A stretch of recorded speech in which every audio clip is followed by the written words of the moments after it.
Hello students, 12th புக்கில் நமக்கு எல்லா லெசன்லையுமே ஒரு சில அட்டவணைகள் கொடுத்துருக்காங்க.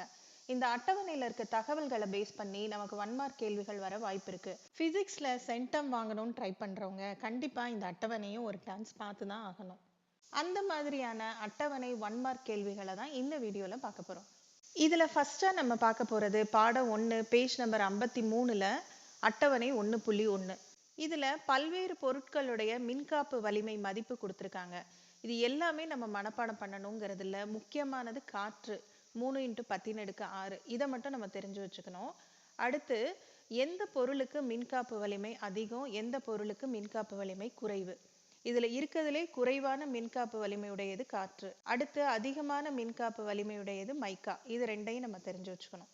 அடுத்ததான் நம்ம பார்க்க போகிறது பேஜ் நம்பர் 96ல் 2வது பாடம் அட்டவணை 2.1 பல்வேறு பொருட்களுடைய மின்தடை எண் மதிப்பு. அதே மாதிரி தான் இதில் எல்லாத்தையும் மனப்பாடம் பண்ணணுங்கிறது இல்லை. இந்த கடத்திகளுடைய மின்தடை எண்லாம் ரொம்ப குறைவு, அதெல்லாம் விட்டுறலாம். இந்த குறைக்கடத்திகள் ஜெர்மானியம் சிலிக்கான் இதை ஒரு கிளான்ஸ் பார்த்துக்கலாம்.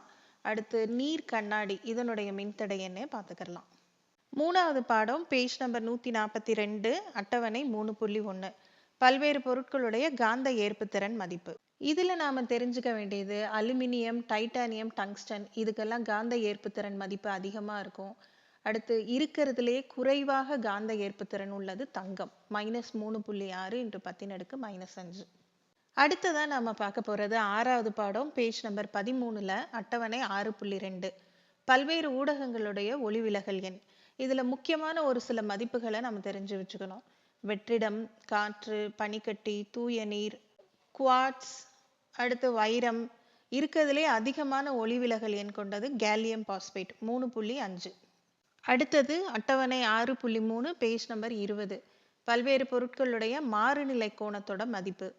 இதுலேயும் நம்ம முக்கியமானதாக பார்த்து படிச்சுக்கலாம். பனிக்கட்டி, தண்ணீர், கால்சைட், வைரம் ஏற்கனவே நமக்கு 1 மார்க்கில் அப்பப்போ கேட்குற கேள்வி. அடுத்தது பேஜ் நம்பர் 42 அட்டவணை 6.4 பல்வேறு அலை நீளங்களுக்கான ஒளிவிலகல் எண்கள். இதில் நம்ம எல்லா மதிப்புகளையும் மனப்பாடம் பண்ண முடியாது. எந்த நிறத்துக்கு அதிகம், எந்த நிறத்துக்கு குறைவு இதை மட்டும் பார்த்துக்கலாம். இப்போ வெற்றிடத்தில் பார்த்தீங்கன்னா சிவப்புக்கு அதிகம், ஊதாக்கு குறைவு. அதே இது கிரவுன் கண்ணாடி, ஃப்ளிண்ட் கண்ணாடி இதை பார்த்தோம்னா சிவப்புக்கு குறைவு, ஊதாக்கு அதிகம். அடுத்ததான் நம்ம பார்க்க போகிறது 8வது பாடம் பேஜ் நம்பர் 110 சில பொருட்களின் வெளியேற்ற ஆற்றல் அட்டவணை 8.1. இதுலேயே அதே மாதிரி தான் நிறைய மதிப்புகள் கொடுத்துருக்காங்க. நம்ம எதுக்கு குறைவு எதுக்கு அதிகம்னு மட்டும் பார்த்துக்கலாம். சீசியத்துக்கு இருக்கிறதுலே ரொம்ப குறைவான மதிப்பு, அதே மாதிரி பிளாட்டினத்துக்கு அதிகமான மதிப்பு.